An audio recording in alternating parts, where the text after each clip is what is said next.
Mari kita berdoa sekali lagi. Tuhan Yesus, terima kasih setelah kami liburan, kami dapat belajar lagi firman-Mu. Hari ini kami akan mempelajari tentang guru-guru palsu adalah orang yang memberontak terhadap firman-Mu.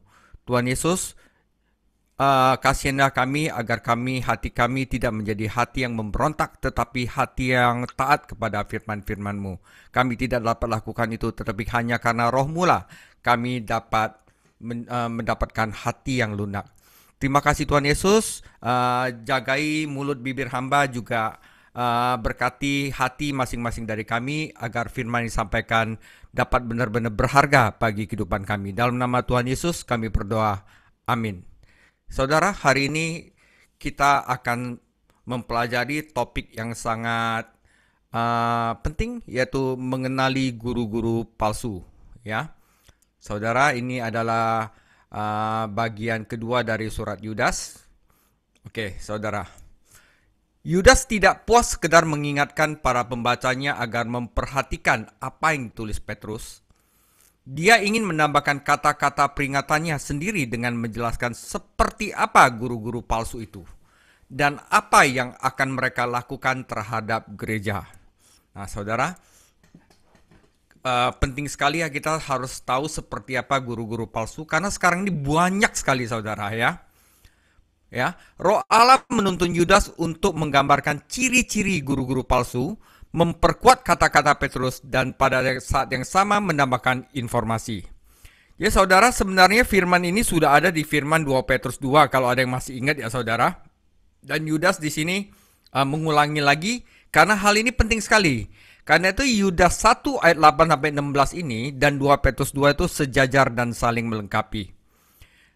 Namun mengapa pengulangan ini tampaknya perlu dilakukan? Rasul Paulus memberi jawabannya. Menuliskan hal ini lagi kepadamu tidaklah berat bagiku dan memberikan kepastian kepadamu. Jadi sebenarnya kalau saudara nanti lihat lagi di 2 Petrus 2, ini sama dengan yang kita pelajari sekarang. Kenapa diulang lagi? Karena ini penting dan memberikan kepastian kepada kita bahwa guru-guru palsu itu sangat-sangat berbahaya, saudara. Nah, orang tua mengulangi perintahnya dan instruksi kepada anak-anak mereka. Dan kadang-kadang anak menjawab, saya udah tahu itu, kamu ngomong itu udah jutaan kali. Kamu sudah memberitahukan aku jutaan kali. Ya. Namun, orang tua yang bijak tahu bahwa ada beberapa hal yang harus diucapkan berulang kali demi keselamatan dan kesejahteraan anak-anaknya, entah anak-anak ini ingin mendengarkannya atau tidak. Nah, disinilah ya, para rasul itu sengaja untuk mengulangi sesuatu yang sudah ditulis di 2 Petrus dan ditulis lagi di Yudas 2. Ya, Yudas 1 ayat 8-16. Kenapa? Karena hal ini adalah hal yang penting. Semua yang Yudas tulis tentang guru-guru palsu dalam ayat-ayat ini dapat diringkas dalam 3 pernyataan. Pertama, guru-guru palsu adalah mereka yang menolak otoritas ilahi. Dia itu pemberontak. Firman Tuhan ngomong gini, dia sengaja ngomong yang lain. Firman Tuhan ngomong begini, dia sengaja ngomong yang lain. Seperti yang dilakukan oleh guru-guru palsu saat ini, ya. 2, mereka melakukan kemunafikan yang disengaja. Dan yang ketiga, mereka akan menerima hukuman yang tepat. Oke? Mari kita baca firman Tuhan terlebih dahulu. Nah, saudara, perhatikan ya. Namun demikian, Yudas 1 ayat 8-16. Namun demikian, orang-orang yang bermimpi-mimpian, ini adalah orang mimpi-mimpi, saudara. Ini juga mencemarkan tubuh mereka dan menghina kekuasaan Allah serta menghujat semua yang mulia di surga. Tetapi penghulu malaikat Mikael ketika dalam suatu perselisihan bertengkar dengan iblis mengenai mayat Musa, tidak berani menghakimi iblis itu dengan kata-kata hujatan, tetapi berkata, kiranya Tuhan menghardik engkau. Akan tetapi, mereka menghujat segala sesuatu yang tidak mereka mengerti, mereka tidak ketahui. Justru apa yang mereka ketahui dengan nalurinya seperti binatang yang tidak berakal, itulah yang mengakibatkan kebinasaan mereka. Nah, saudara perhatikan, celakalah mereka karena mereka mengikuti jalan yang ditempuh Kain, dan karena mereka oleh sebab upah menceburkan diri ke dalam kesesatan Bileam, dan mereka binasa karena kedurhakaan seperti Korah. Mereka inilah noda dalam perjamuan kasih-Mu, di mana mereka tidak malu-malu melahap dan hanya mementingkan diri sendiri.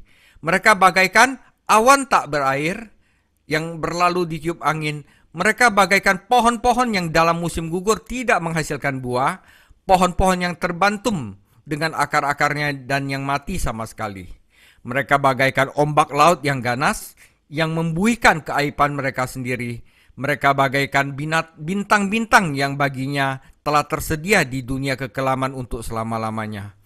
Juga tentang mereka, Henok, keturunan ketujuh dari Adam, telah bernubuat katanya, sesungguhnya Tuhan datang dengan beribu-ribu orang kudusnya, hendak menghakimi semua orang dan menjatuhkan hukuman atas orang-orang fasik karena semua perbuatan fasik yang mereka lakukan dan karena semua kata-kata nista yang diucapkan orang-orang berdosa yang fasik itu terhadap Tuhan.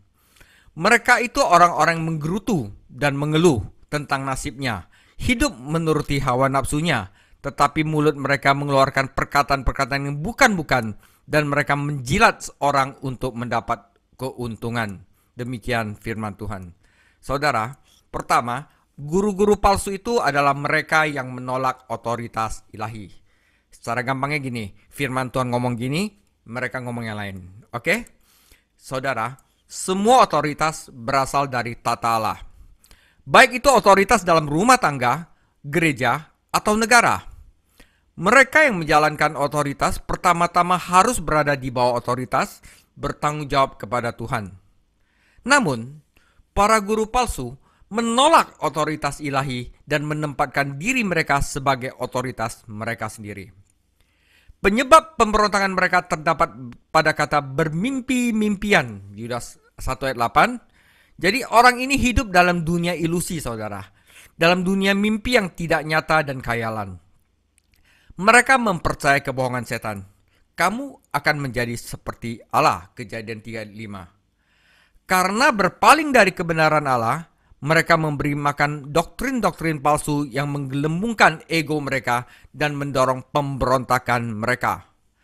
Yudas 10 memberitahu kita bahwa orang-orang murtad adalah orang-orang bodoh, sebenarnya yang tidak tahu apa yang mereka bicarakan. Yudas menggemakan deskripsi Petrus tentang orang-orang ini sebagai binatang buas. Hewan hidup berdasarkan naluri alami, berdasarkan perasaan dia doang, saudara. Begitu pula orang murtad. Ketika manusia memberontak melawan Tuhan, sebenarnya mereka tenggelam ke tingkat binatang, saudara. Jalannya pemberontakan mereka digambarkan dengan jelas oleh Yudas. Sebagai akibat dari pemberontakan dan kesombongan mereka, mereka menajiskan daging, atau dikatakan mencemarkan tubuh, saudara. Hidup untuk memuaskan nafsu binatang mereka. Ketika seseorang meremehkan otoritas Tuhan, dia merasa bebas untuk tidak menaati hukum Tuhan dan hidup sesuka hatinya. Apa yang dia lupakan bahwa undang-undang tersebut mempunyai hukuman yang melekat padanya, sehingga dia tidak bisa melanggar dan menghindari konsekuensinya. Mereka juga menggunakan lidah mereka untuk mengungkapkan pemberontakan mereka terhadap Tuhan. Dengan lidah kita akan menang. Bibir kita adalah milik kita sendiri, katanya. Siapakah yang menjadi Tuhan atas kita? Mazmur 12 ayat 4. Ungkapan berbicara jahat dalam Yudas 8 dan 10 berarti menghujat. Penghujatan mencakup lebih dari sekedar menyebut nama Allah dengan sia-sia, meskipun hal tersebut adalah intinya. Seorang menghujat Tuhan ketika dia menganggap enteng firman-Nya dan bahkan bercanda, saudara, tentang hal itu. Dibuat lelucon firman Tuhan, saudara. Nah, itu serem sebenarnya, saudara. Atau ketika dia dengan sengaja menentang Tuhan untuk menghakiminya. Mereka mengatupkan mulut mereka ke langit dan lidah mereka berjalan di atas bumi. Dan mereka berkata, bagaimana Allah mengetahui? Dan adakah pengetahuan di Yang Maha Tinggi? Nah, saudara, ingat ya, saudara, guru-guru palsu adalah orang-orang yang memberontak terhadap firman Tuhan. Akibat dari pemberontakan mereka terlihat dalam kehancuran mereka sendiri. Mereka merusak atau menghancurkan diri mereka sendiri. Yudas 1 ayat 10. Mereka menajiskan diri mereka sendiri dan menghancurkan diri mereka sendiri. Mereka mempunyai gagasan bahwa mereka sedang mempromosikan diri mereka sendiri. Karena hukuman terhadap perbuatan jahat tidak segera dilaksanakan, maka hati manusia penuh keinginan untuk berbuat jahat. Pengkhotbah 8 ayat 11. Jalan pemberontakan hanyalah jalan menuju kehancuran. Saudara, ucapan yang sombong adalah hal yang berbahaya. Begitu juga dengan meremehkan otoritas yang telah Tuhan tetapkan. Saudara, jangankan manusia, bahkan malaikat tertinggi, malaikat agung, Mikael, tidak berani menegur setan, tetapi menghormati otoritas yang diberikan Tuhan kepadanya. Nama Mikael itu berarti siapa yang seperti Tuhan. Ironisnya, setan pernah berkata dalam pemberontakannya, "Aku akan menjadi seperti yang maha tinggi." Ya, saudara, Michael sendiri nggak berani, saudara, dan dia menyerahkannya kepada Tuhan. Dan tawaran setan terhadap manusia, kamu akan menjadi seperti Allah. Ya, jadi kita lihat beda ya, saudara, antara Michael dan setan. Kita tidak memiliki informasi tentang konflik antara setan dan Michael atas tubuh Musa. Ketika Musa meninggal, Tuhan menguburkannya dan tidak ada yang tahu di mana letak makam itu.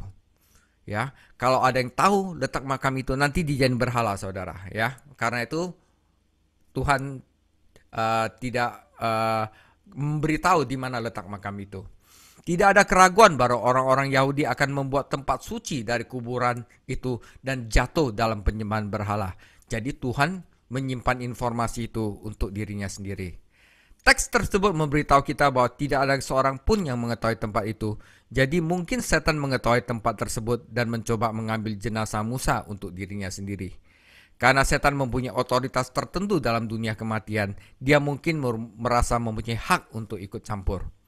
Intinya, Michael yang sebagai malaikat tertinggi itu pun tidak menegur setan, tetapi menyerahkannya kepada otoritas Tuhan. Itu artinya apa? Menghormati Tuhan, saudara. Karena itu, saudara, adalah sesuatu yang berbahaya bagi umat Tuhan untuk menghadapi setan secara langsung dan berdebat dengannya. Karena dia jauh lebih kuat daripada kita. Jika penghulu malaikat, yaitu Michael, aja berhati-hati dalam menghadapi iblis, betapa kita harus lebih berhati-hati lagi.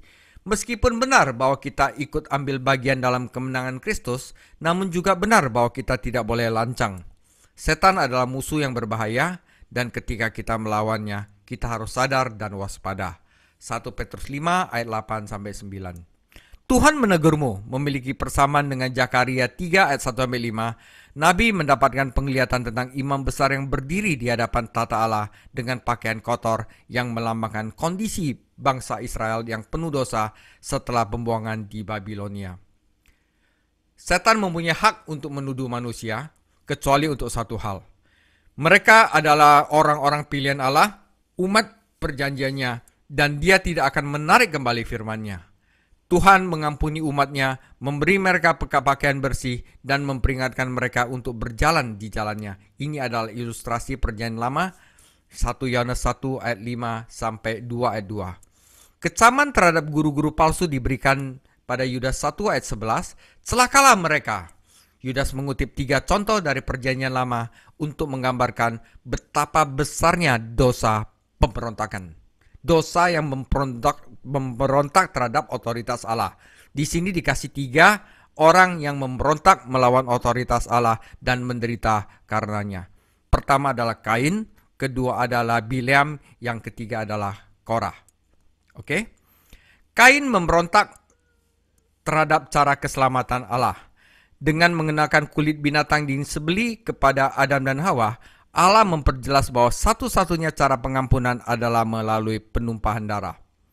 Inilah jalan iman, bukan jalan perbuatan baik. Namun Kain menolak cara yang diizinkan ilahi ini dan datang ke altar dengan hasil jeripayanya sendiri. Tuhan menolak persembahan Kain karena Tuhan menolak Kain. Hatinya tidak benar di hadapan Tuhan karena iman. Maka korban Habel dipersembahkan dan itu sebabnya Allah menerimanya. Jalan Kain adalah jalan agama tanpa iman. Kebenaran itu berdasarkan budi pekerti, moral dan perbuatan baik. Jalan Kain adalah jalan kesombongan. yaitu seseorang yang menegakkan kebenarannya sendiri dan menolak kebenaran Allah yang datang melalui iman di dalam Kristus. Kain menjadi buronan dan berusaha mengatasi kemalangannya dengan membangun kota dan mengembangkan peradaban. Dia berakhir dengan segala sesuatu yang diinginkan manusia, segala sesuatu kecuali yang diinginkan Tuhan. Kita telah mempelajari jalan Bileam. Jalan Bileam adalah memperdagangkan pemberian dan pelayanan seseorang hanya untuk menghasilkan uang, saudara. Hal ini adalah jika seseorang menggunakan hal-hal rohani untuk memperoleh materi, memperoleh uang, saudara. Guru-guru palsu itu serakah akan keuntungan materi dan seperti Bileam akan melakukan apa saja demi uang. Kesalahan Bileam berpikir bahwa mereka dapat lolos dari pemberontakan semacam ini.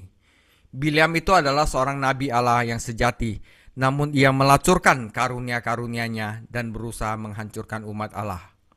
Allah mengubah kutukan Bileam menjadi berkat. Saudara, selagi kita membahas Bileam, kita dapat memperhatikan doktrin Bileam, yaitu kamu dapat melanggar pendirianmu yang terpisah dan lolos begitu saja. Ini sesat, saudara. Dia mengatakan kepada Raja Balak bahwa cara tercepat untuk menghancurkan Israel adalah dengan merusak bangsa tersebut dengan membuat rakyatnya menajiskan diri mereka dengan bangsa-bangsa kafir di sekitar mereka. Kalian adalah umat pilihan Allah adalah argumennya. Tentu saja sedikit persahabatan dengan tetanggamu tidak akan menyakitmu. Ya, kalau di zaman sekarang itu sedikit kompromi ya sudahlah. Kita nggak usah terlalu murni lah. Ya sedikit-sedikit lah. Ya oke. Hal ini berarti mengubah kasih karunia Allah menjadi hawa nafsu. Dan Allah menghakimi baik Israel maupun Bileam. Jadi kalau Kain itu adalah segala sesuatu itu karena kehebatan perbuatan baik kita. Ya, kalau Bileam itu mengubah kasih karunia itu menjadi uang. Nah, yang ketiga adalah Korah. Kisah Korah ditemukan di dalam Bilangan 16 dan juga berpusat pada pemberontakan melawan otoritas. Korah dan para pengikutnya membenci kepemimpinan Musa dan menantang Tuhan untuk melakukan apapun terhadap pemberontakan mereka. Dengan berbicara menentang atau membantah Musa, mereka berbicara menentang Tuhan yang telah memberikan otoritasnya kepada Musa. Ini merupakan peringatan bagi kita saat ini. Karena sangat mudah untuk berbicara menentang pemimpin rohani atau pemerintahan yang dengan cara yang ceroboh. Tuhan menghakimi Korah dan para pengikutnya dan menetapkan dengan jelas otoritas hambanya Musa. Kain memberontak terhadap otoritas Allah dalam keselamatan karena ia menolak mempersembahkan korban darah seperti yang diperintahkan Allah. Bileam memberontak terhadap otoritas Allah dalam pemisahan karena ia melacurkan pemberiannya demi uang dan memimpin Israel untuk berbaur dengan bangsa-bangsa lain. Korah memberontak melawan otoritas Tuhan dalam pelayanan, menyangkal bahwa Musa adalah hamba yang ditunjuk Tuhan dan berusaha untuk merebut otoritasnya. Oke, jadi ada 3 macam cara pemberontakan. Yang ketiga yang Korah itu sekarang kita bisa lakukan adalah pemberontakan terhadap otoritas Rasul. Ya, Rasul ngomongnya gini sudah outdated, sudah tidak sah lagi. Nah, gitu. Nah, itu bahaya, saudara. Nah, menarik untuk diperhatikan kata kerja yang digunakan Yudas dalam ayat ini. Jadi, guru-guru palsu mengikuti jalan Kain, menyerahkan diri mereka pada kesalahan Bileam dan binasa dalam pemberontakan Korah. Ini adalah suatu tragedi untuk menolak otoritas ilahi, saudara. Itu adalah ciri-ciri guru palsu yang pertama. Mereka memberontak melawan firman Tuhan. Ya saudara, kalau misalnya ada orang yang bilang firman Tuhan itu udah tidak up to date lagi, itu sudah memberontak terhadap firman Tuhan. Saya sendiri kenapa saya ingin belajar firman Tuhan yang murni tanpa saya tidak, kalau firman Tuhan ngomong begini saya tidak berani untuk ngomong itu. Ya, karena kalau saya berani firman Tuhan ngomong ini dan saya ngomong itu, berarti saya sudah menjadi pemberontak, saudara. Itu sebabnya saya hanya dapat menyampaikan firman Tuhan secara murni, saudara. Oke? Yang kedua, guru-guru palsu adalah mereka yang melakukan kemunafikan yang disengaja. Yudas 1 ayat 12 dan 13 menyajikan 6 gambaran tentang guru-guru palsu dan membantu menjelaskan mengapa mereka berbahaya bagi gereja. 1, saudara. Gambaran pertama adalah noda kotor. Petrus menyebutnya noda dan noda. Orang ini telah menyerbu pesta cinta di perkumpulan lokal. Namun yang mereka lakukan hanyalah menajiskannya. Bukannya menambah kesucian perayaan tersebut, ini perjamuan kudus, saudara. Mereka justru menyimpang daripadanya. Seperti Yudas pada Paskah terakhir yang Yesus rayakan bersama murid-muridnya. Tragisnya adalah para anggota gereja tidak menyadari karakter sebenarnya dari orang-orang ini. Mereka mengira orang-orang itu rohani. Kata Yunani yang diterjemahkan noda-noda itu berarti batu yang tersembunyi.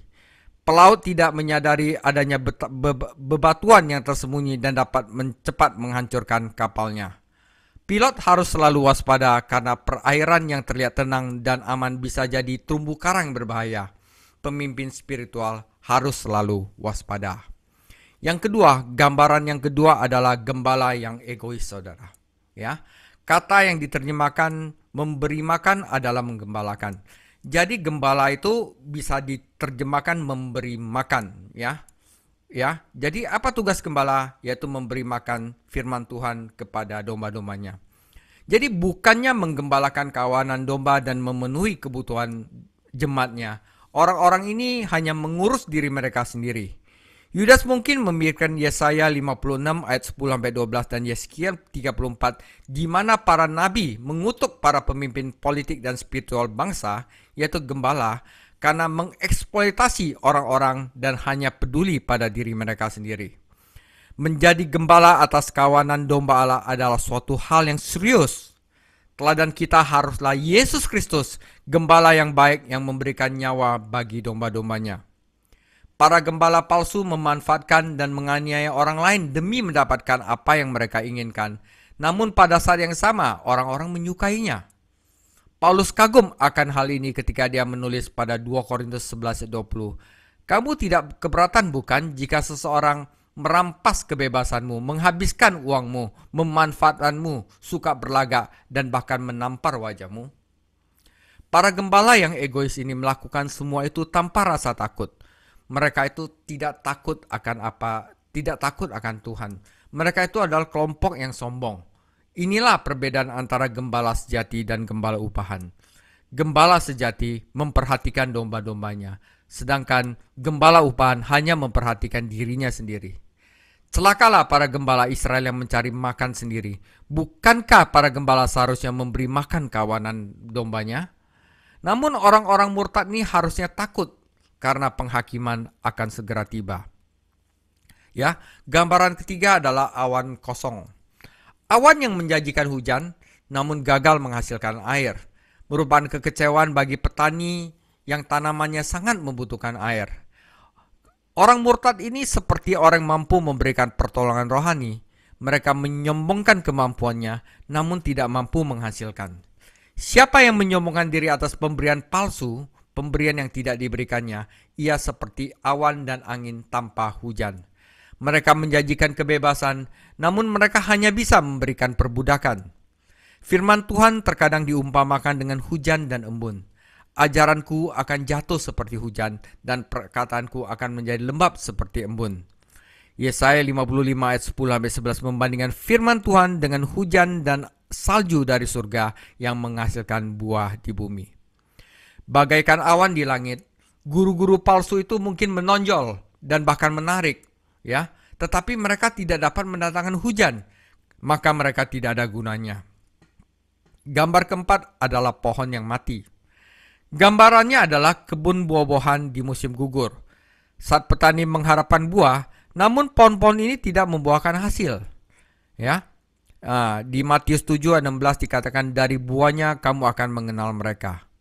Saudara, mereka yang mengajar dan memberitakan firman mempunyai tanggung jawab untuk memberi makan orang lain. Tetapi guru-guru palsu ini tidak mempunyai apa-apa untuk diberikan. Bukan hanya tidak membuahkan hasil, tetapi mereka juga tidak berakar, yang arti dicabut sampai ke akar-akarnya. Ini sebabnya mereka mati 2 kali. Sungguh kontras dengan pria saleh dalam Mazmur 1 ayat 3. Saudara, Salah satu bukti keselamatan sejati adalah kalau kita menghasilkan buah rohani.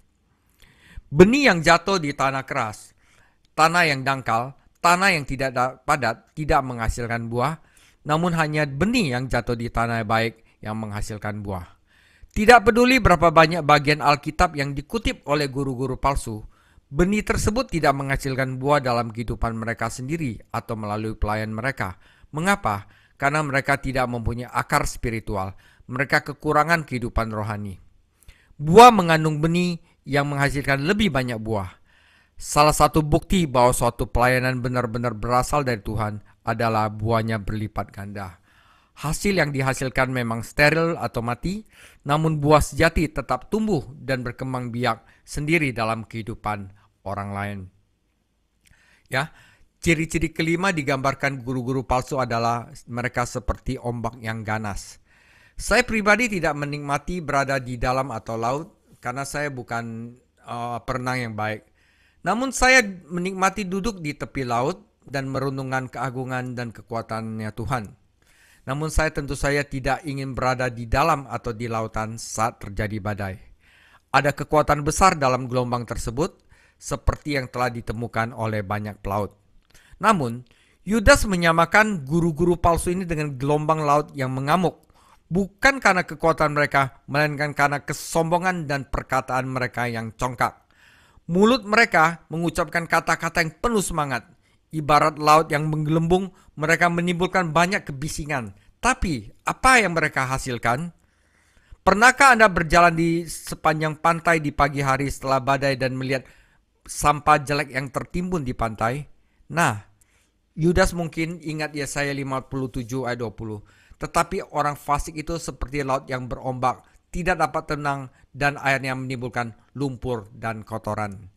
Apa yang dihasilkan oleh perkataan yang membengkak dari orang-orang murtad hanyalah buih dan kapar dan sampah. Guru-guru firman yang sejati itu akan mengembungkan harta karun yang dalam, tetapi guru-guru palsu hanya menghasilkan sampah. Dan apa yang mereka membanggakan, seharusnya mereka merasa malu. Ya, yang keenam adalah bintang penggembara, saudara. Yudas tidak mengacu pada bintang, planet atau komet yang tetap, karena mereka mempunyai posisi dan orbit yang pasti. Yang dia maksud adalah meteor, bintang jatuh yang tiba-tiba muncul kemudian menghilang dalam kegelapan, tidak pernah terlihat lagi. Tuhan kita diumpamakan sebuah bintang, yaitu bintang yang gilang gemilang, dan umat Kristen harus bersinar seperti bintang di dunia yang gelap ini. Bintang tetap dapat diandalkan untuk memandu penggembara melalui kegelapan, namun bintang penggembara hanya dapat menyesatkannya. Allah telah menyediakan rantai kegelapan bagi para malaikat yang memberontak, dan dia telah menyediakan kegelapan yang gelap selama-lamanya bagi guru-guru palsu. Waspadalah mengikuti bintang yang jatuh, itu akan membawamu ke dalam kegelapan abadi. Saudara, saat Anda meninjau ke-6 gambar guru-guru palsu ini, Anda dapat dengan mudah melihat betapa berbahayanya mereka dan betapa pentingnya bagi gereja untuk mencegah mereka masuk. Ya, penggerutu dan pengeluh. Yudas 16 melengkapi uraian ke-6 gambar ini dan menekankan lebih jauh mengapa mereka begitu berbahaya. Mereka berusaha menyenangkan diri mereka sendiri dengan memanfaatkan orang lain. Hal ini mengingatkan kita akan pernyataan Petrus, hati mereka telah dilatih oleh praktek-praktek ketamakan, saudara, atau seperti yang diterima oleh Philips. Teknik mereka untuk mendapatkan apa yang mereka inginkan melalui praktek yang panjang sudah sangat canggih, saudara. Mereka memberikan kesan bahwa mereka ingin membantu Anda, namun sebenarnya mereka hanya tertarik untuk memuaskan nafsu mereka sendiri. Apa pendekatan mereka? Salah satu alasannya mereka adalah penggerutu dan mengeluh, serta menyebabkan orang menjadi tidak puas dengan kehidupan. Meskipun masing-masing dari kita harus melakukan semua yang kita bisa sesuai dengan kemampuan Tuhan untuk memperbaiki kehidupan kita. Pada saat yang sama kita juga harus berhati-hati untuk tidak mengkritik pemeliharaan Tuhan atau menghalangi rencananya.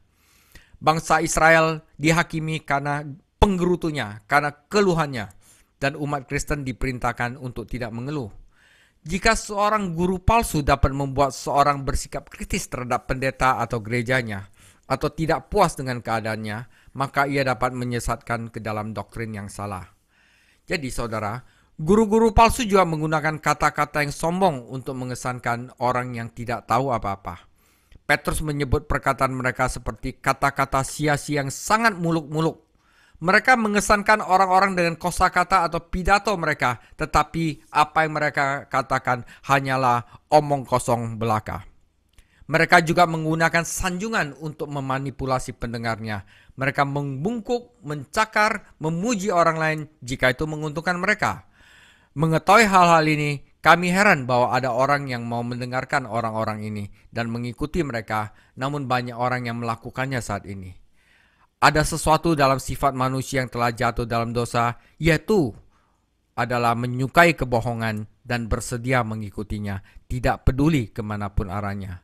Namun kesuksesan orang-orang murtad hanya bersifat sementara, saudara, karena penghakiman mereka akan segera tiba.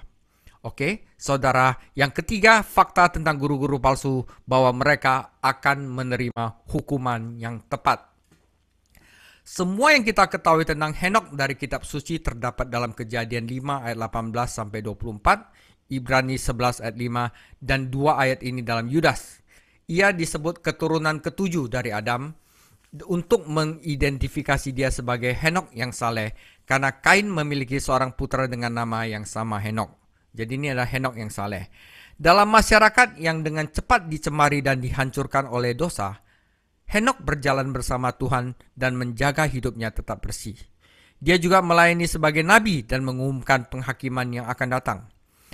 Para ahli Alkitab memberitahu kita bahwa kutipan ini berasal dari sebuah kitab apokrif yang disebut kitab Henok.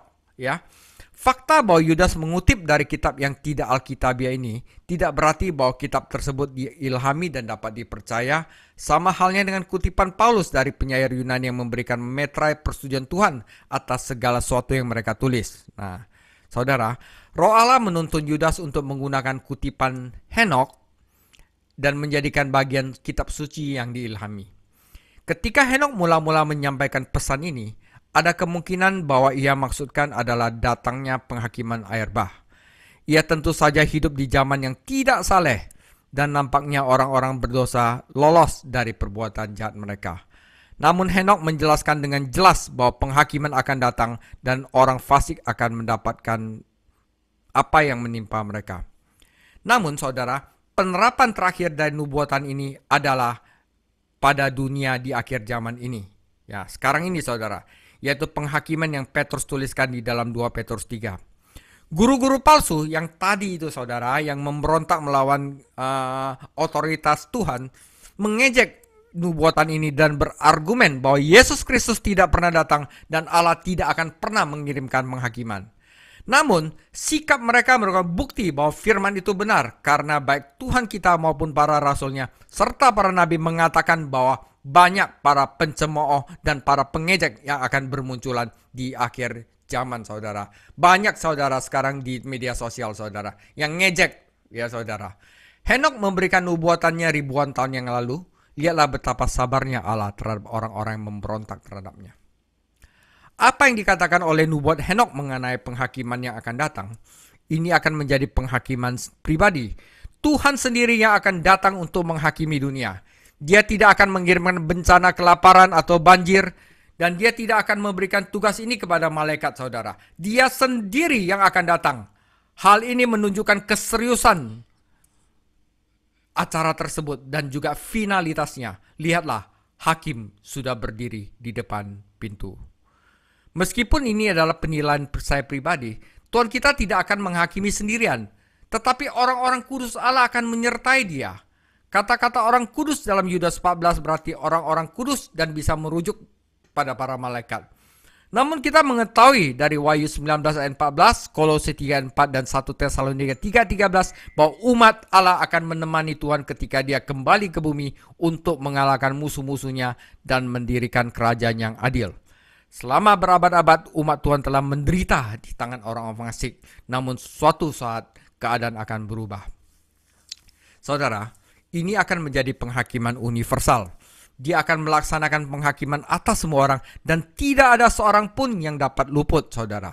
Sama seperti air bah yang menghancurkan semua orang yang berada di luar Batra dan api yang belerang menghancurkan semua yang ada di Sodom Gomora kecuali Lot dan istri serta kedua putrinya, demikian pula penghakiman terakhir akan menimpa semua orang fasik. Kata fasik digunakan 4 kali dalam satu ayat ini yang menjadi hari penghakiman, kebinasaan, kehancuran orang-orang fasik. Ini akan menjadi keputusan yang adil. Tuhan akan menyadarkan mereka atas dosa-dosa mereka dan menyatakan mereka yang bersalah, menjatuhkan hukuman kepada mereka dan kemudian melaksanakan hukuman tersebut. Akan ada hakim, Yesus Kristus, tetapi tidak ada juri. Akan ada penuntutan tetapi tidak ada pembelaan karena setiap mulut akan disumbat, saudara. Akan ada hukuman, namun tidak ada banding karena tidak ada pengadilan yang lebih tinggi dari keputusan akhir Allah. Seluruh prosedurnya akan adil karena anak Allah yaitu Yesus Kristus yang adil yang akan memegang kendali. Tuhan akan mencatat perbuatan fasik mereka. Dia juga akan mencatat motivasi dan keinginan mereka yang tersembunyi ketika mereka melakukan perbuatan-perbuatan ini. Dan bahkan perbuatan-perbuatan ini pun yang termasuk kefasikan. Dia ingat kata-kata sombong, kata-kata keras yang mereka ucapkan untuk menentang Tuhan. Kata-kata keras yang mengandung gagasan kasar yang tidak beradab. Lagi pula orang-orang ini adalah pensungut dan pengeluh dan mengucapkan hal-hal kasar terhadap Allah.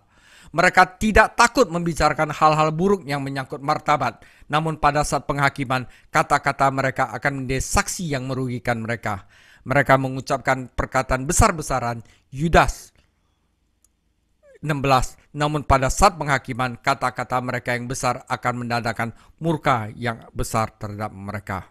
Karena itu bahaya, saudara, ya, untuk menentang otoritas firman Tuhan. Soal penutup, ada kalanya anak-anak Tuhan berkata, Mazmur 94:3, berapa lama lagi orang-orang fasik ya Tuhan? Berapa lama lagi orang-orang fasik beria-ria? Mereka memuntahkan kata-kata yang kurang ajar, dan semua orang melakukan kejahatan itu menyombong. Jawabannya akan diberikan dalam Mazmur 50:3. Allah kita datang dan tidak akan berdiam diri. Di hadapannya api menjilat, sekelilingnya bertiup badai yang dahsyat. Tetapi sesuai dengan janjinya, kami menantikan langit baru dan bumi baru, di mana terdapat kebenaran. 2 Petrus 3:13. Meski begitu, datanglah Tuhan Yesus. Wahyu 22 ayat 20. Demikianlah tentang guru-guru palsu. Semoga kita tidak ikut dengan mereka. Kita sudah tahu ciri-cirinya. Mereka adalah pemberontak melawan firman Tuhan. Tuhan Yesus memberkati. Dan kita akan lanjutkan minggu depan, yaitu Anda tidak perlu tersandung. Tuhan Yesus memberkati.